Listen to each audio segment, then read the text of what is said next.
build my gallows and build them high. Makes a long time climbing before I die. Hello and welcome to Short Bangers. I'm Matty. I'm John. How's it going, John? Good. How are you? I'm good. I just thinking we are recording early, right? So it's Wednesday night. Normally recording a Thursday night. Can't record Thursday night because Hibs are playing. Time we get back and everything, it would be too late, and that's not practical. So I need to remember to publish this on the right days. Last week, I think I published extra a day early for the subscribers by accident. Not that matters. They got like a wee early episode, but I So think the it threw extra me. goes out on the Friday morning, doesn't it? So do you need Thursday to night. So Thursday night? Thursday night for extra, Friday morning for short bangers, and we were for a little while doing a Tuesday morning one as well. But I think we're going to put that on pause for the moment because the numbers weren't great on it, and there's no point us just doing it for just ourselves, really. So Just set a wee reminder in your phone. Can uh, you do it? Can you actually publish for your phone? Because uh, you could do it on the way back for the game. so if I have it all set up, I have to do it on the MacBook first. But I could in theory do it. I'm just thinking we record this, right? And I don't know if the wee bit at the bottom will record. Now that I'm sure it will, eh? For those that are listening and not watching, we've got like a wee banner along the bottom there, a graphic. What would be the point of having it on your app if you didn't record? I don't know, just for like your live when we're doing it, for putting messages and stuff. Anyway, We'll right, find out. we will find out. We better go get into some questions. Funny thing, I see when you're looking at your bookmarks on Twitter, right, or X, have you changed over? Are you going to call it X at any point, John? I wasn't going to install the update that came through, I think maybe Monday this week. And then I actually deliberately, so I've got a Google Pixel something, and if you've ever been in the Play Store, I've got it set up for automatic updates. The automatic updates don't often apply, so I'll go in every couple of days and see what's going on. So I deleted the update, I think, or stopped the update for Twitter so that I wouldn't change the logo, and then it fucking done it anyway. There's no escaping it, is it? It's weird. I was saying to Alex Fatis Prickus that the branding change shouldn't make me want to stop using the app. And yet I'm kind of like, eh, Aye. should I? Like, Well, it's weird because there's no equivalent. And obviously, a lot of people are talking about how poor it's becoming. Like, definitely, like the adverts are shit. And when you are trying to read, like, say, a thread of tweets, like, quite often you'll get maybe like 4 or 5 replies when you know that there's maybe like 200 or 300. And then it just starts talking about something else. Like, what the hell is going on? But equally, I just mostly use Twitter for fucking about. So, and it's apart from the fact that it hoovers up my data, it's free. So maybe I can't moan about it that much. aye, that's it. For a wee free app, that's all right. And I think we get probably 99% of our engagement and all Hmm. our questions for this come through Twitter. So kind of it's a necessary evil at the moment. Musk has got us by the short and curlies. See Unless, if nothing else, the Hibs Twitter is good. That's probably the reason that I stay. aye, it's probably aye. Do you know like everybody, right? Loads of folk complain about social media as this like big negative thing, right? And I'm sure that like it is in lots of aspects. Is social media are negative. I always enjoy like Twitter, especially. There are few sort of places, if you call it like virtual places, as funny as Twitter when shit's going down. Do you know, like Hmm. when there's like something funny happening, folk are on it. Some very clever, very witty folk are on it quickly, and you can get some funny stuff going rapid. You know, and it's just you don't get that anywhere else. Like the forums aren't as good for it. Facebook's shite. You're not going to like. I still don't really understand the point of Instagram. Like, just Instagram's just folks swear by it, and that I think it's fucking Yeah. bollocks. You know, TikTok might be the answer, like for it, but again, TikTok seems too random for it. Twitter, you can follow a topic and all the rest of it, and once something sort of folk are moaning about it, you see everybody moaning about it, and Aye.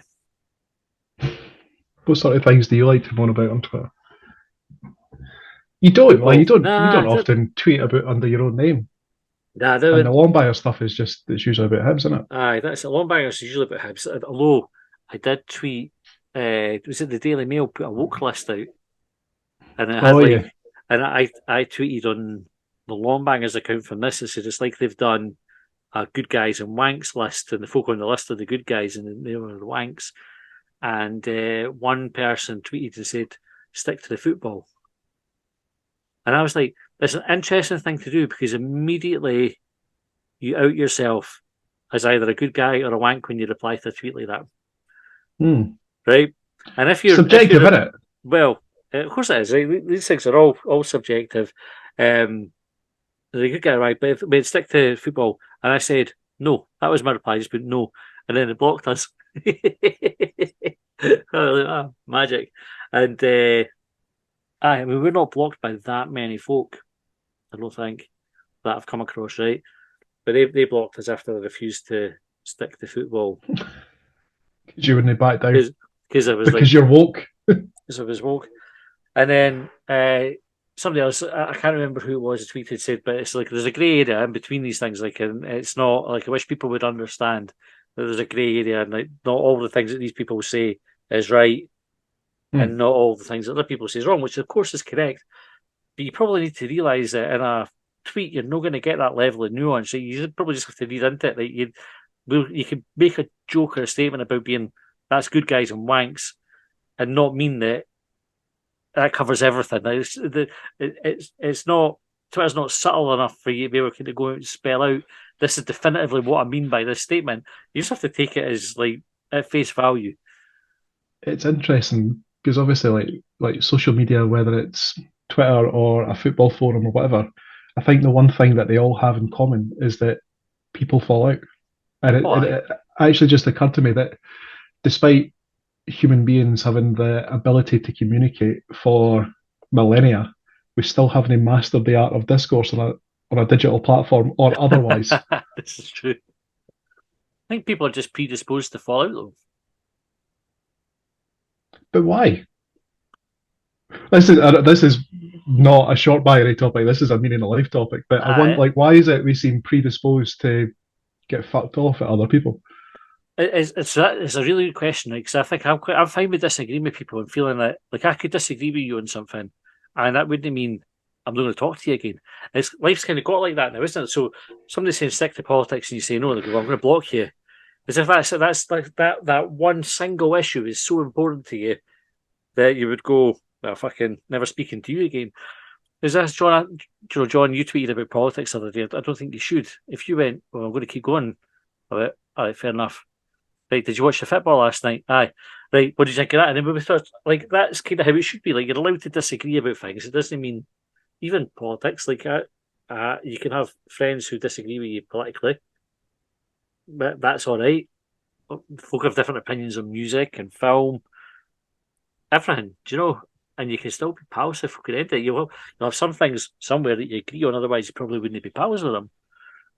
Well, is it purely the nature of online friendships? And obviously, like, you can be friends with someone in real life, and you can have like a digital friendship. So you'll follow someone, or you'll connect with someone, or whatever it happens to be.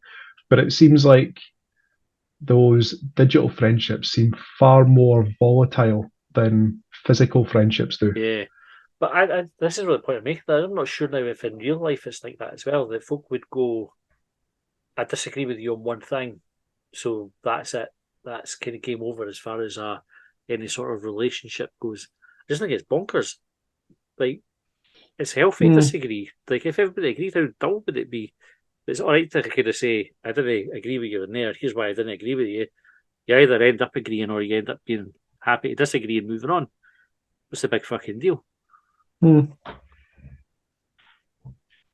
Should we answer some questions? Right, better, eh? Not much time left. Right, first one's battery anxiety. This is from Guinness 2022. These days, it seems many folks constantly go charging phones by power banks once it goes below 80%, but 80% is still heaps. Have we, as a society in the smartphone era, become victims of battery anxiety? What's your battery percentage right now, Matty? Bang on 50. 50. I'm on 29. Uh, when I cut a long story short, when I drove down to Blackpool on Friday, 7:30, I was in Livingston, exchanged a couple of messages. I was like, fuck it, I'm going to Blackpool. At that point, I had 5% battery on my phone. I went up the road, plugged the phone in because obviously I needed sat nav to get down there because I've never driven that way before. But sorry, I've driven it to Carlisle, but going beyond that, Yeah. the idea. Um, and I got myself up to 50% around about 8:30. I was like, is that enough? Is that enough? And then I had to go and get petrol, jumped into the petrol station, they had one of those like cigarette lighters that's got like or plugs into your cigarette lighter, and it's got like three cables coming at the side. I was like, fucking yes, one of them works. Aye. We're off. But I would have driven down with 50%. The only reason that I really brought that charger was because I wasn't sure if when I got down there if I was going to have anywhere to stay, and I was fully prepared to sleep in the car. Aye. So the being able to charge in the car probably takes away a lot of the anxiety I would have about it. I'm not really that fussed. Like I can put my phone away. Do you know? Like I like using my phone. And obviously, everybody's fucking hooked on their phones these days. But there are times I just like if my phone's in my pocket or I'll be in another room or whatever. I'm no panicking. If the battery's going down, I suppose it would only be like if I knew I needed it for something. Sure, like your Mm-hmm. cards and that are on your phone now. Like if you're going to pay, do See, I don't. you know? I've not had my cards in it for that purpose, but it does obviously help, like having a physical wallet in your pocket so you can go and pay for something rather than, oh fuck, my battery's out. What am I going to do? Aye. So for something like that, or if I needed it like for directions or something, I would maybe start to worry. But last night I was sitting, Jane was charging her phone, the plug over beside my bed. I was reading a book. My phone was down to I think 3% or something. And I was like, let's plug it in. You know, at some point I let it get down to 3%. It was at the end of the world. I've never, I've never really had like the battery anxiety that we're being asked about, but I've definitely liked to have a charged phone in the past. Like I've never gone out my way. I've never felt uh, anxious about, oh fuck, like how am I going to charge my phone? Where am I going to charge my phone? Um, but I think I've become more comfortable in maybe the last sort of year and a half of just letting the battery run down and turn itself off more than I ever have before. Mm-hmm. And I'm trying to take a leaf out one of my mates' book. Uh, he's really good. I've just like he's got umpteen notifications come in, umpteen apps got like you know how you got your notifications, or sorry, you bring down the settings. He's got all of them turned on, so the battery just fucking drains so many times you try and get hold of him, you just can't get hold of him for days because his battery's just out of charge Yeah. and he doesn't plug it in. And often he doesn't plug it in, and even if he did, the charger's not working anyway because he's fucked it. And he's so relaxed about it. I'm not comfortable enough to be there, but he is. Aye. Yeah, that's fair. I think it's meant to be good for the battery to let it run down as well. Like if you're constantly charging it from 80% up, I think that's meant to be quite bad for the longevity of the battery. Aye, see, that's the thing. Like, do you remember what was your first mobile phone? It was a Philips or a Motorola, I think. I was a very early adopter of the mobile phones. I had a BT Cellnet like pay as you go where you had to get Mm-hmm. like a paper voucher that you scratch like a scratch card. Um, and I remember like from way back then, so that was maybe like late 90s, early 2000s. And the conversations were about the battery then. And it seems like it's one of those things that you occasionally see pop up now and again. Like, is it better to run it down or is it better to keep it topped up? Does anyone actually know? Yeah, somebody will. Who? I don't know, Mr. Because Apple or I think Samsung. that's so it was mobile phones in the past and like a modern day equivalent is probably electric cars. Is it better to run them down, charge them up? Because the question about batteries is like what's the longevity compared to the internal combustion engine? Well, Are they better?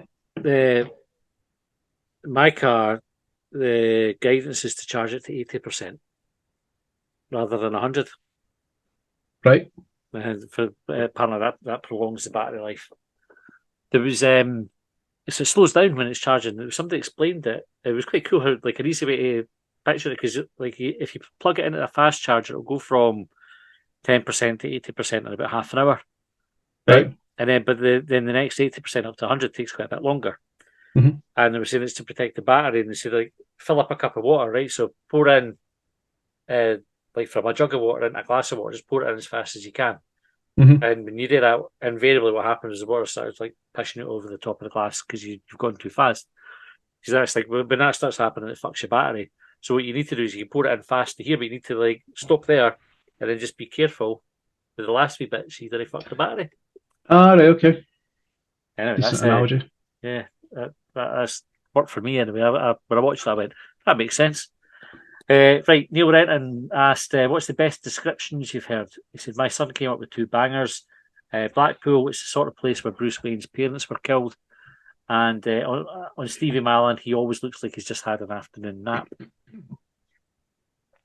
I don't know if Neil will remember this, and I don't. And to be fair, he might not remember it because I'm not 100% sure whether it was actually him. But when I was at the game over the weekend, there was someone in the queue ahead of me when I was trying to get myself a bottle of Sprite and a meat and potato pie, and he was taking his time because he was getting his picture taken. So I kind of gently shoved him out the road, and I'm pretty sure it was Neil. Was it? Yeah, I think so. Because he had, I think the only reason why I think it was Neil is like obviously he's got the beard and everything, but I'm sure he shared his what he was packing, what he was going to be wearing. It was like different band t-shirts. This was a white one that had like a logo on the front. But he was busy, otherwise I would have stopped him for a blether. Descriptions of people. I can't think of any off the top of my head. The ones that I'm thinking of are the things like Sniper's Dream, like for Aye. like people that have got a limp. Oh no, sorry, A big Sniper's Nightmare. forehead. Aye. Big forehead. What descriptions have you heard?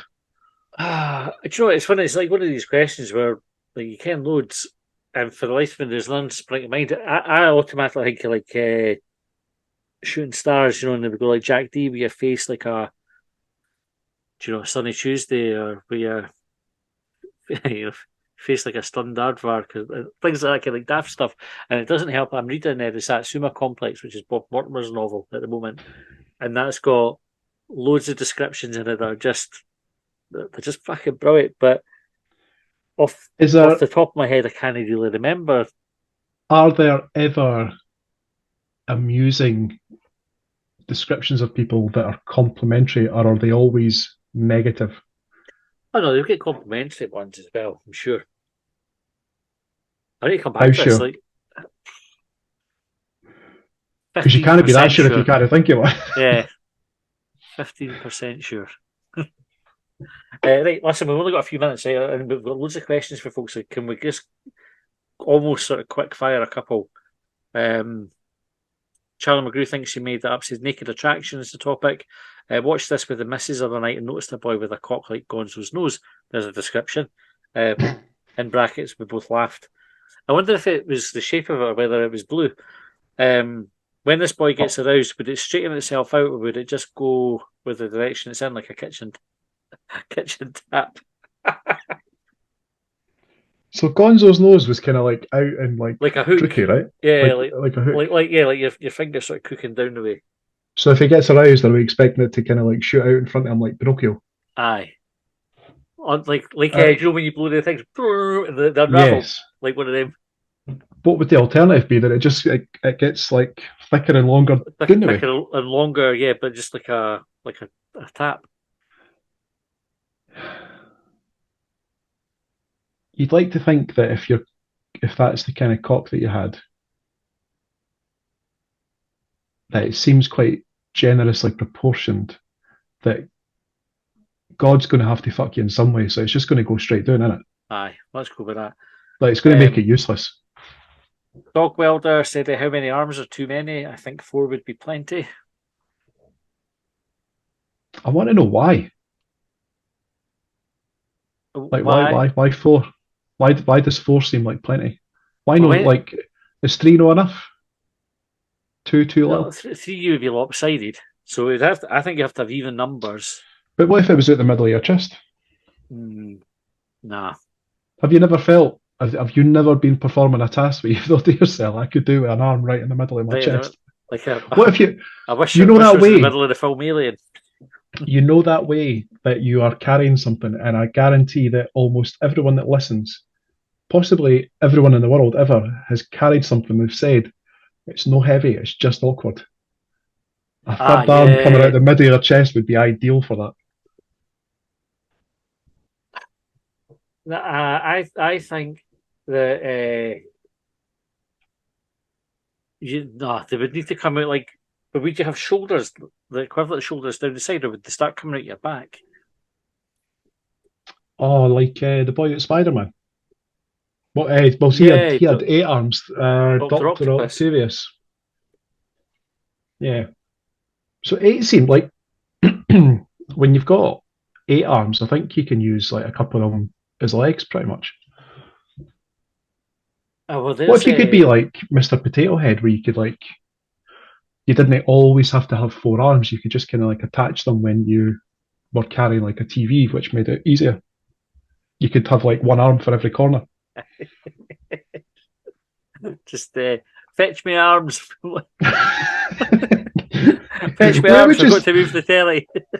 You know how you've got like a cupboard or a shed in the like a cupboard in the house or a shed at the back that's got like all the stuff that just doesn't fit. Like so, you just like keep it there. Like it's maybe like the garden tools, it's the lawnmower, it's the whatever. Where would you store extra detachable arms in the house? Where would I put them?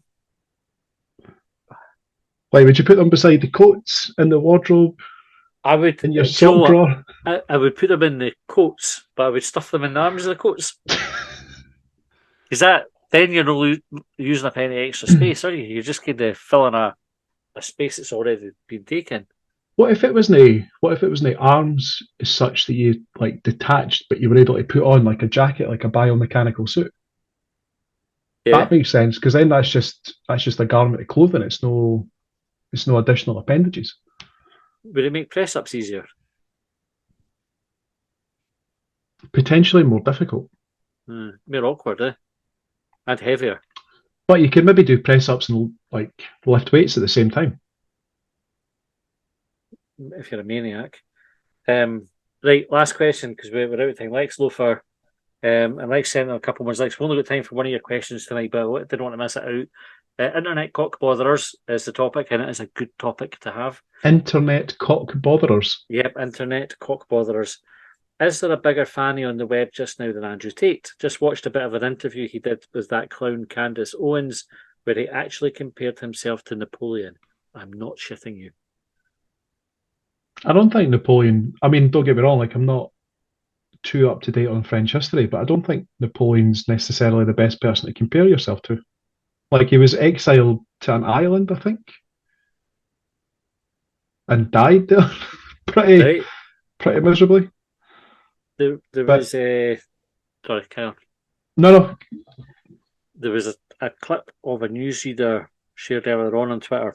This is what I was saying about Twitter being good for stuff like this, where it was Andrew Tate doing like one of these. He's been interviewed as they're walking along the street, and it cuts back to the newsroom, and the woman says that was misogynist Andrew Tate, and then carried on with her fucking the report. You go, brilliant. That's absolutely legendary. He's definitely up there in the fannies and the web stakes. Andrew Tate, who's Dan Wooten. I know he's having a good time out in there. Like there's crows coming home to roost. Is that the phrase?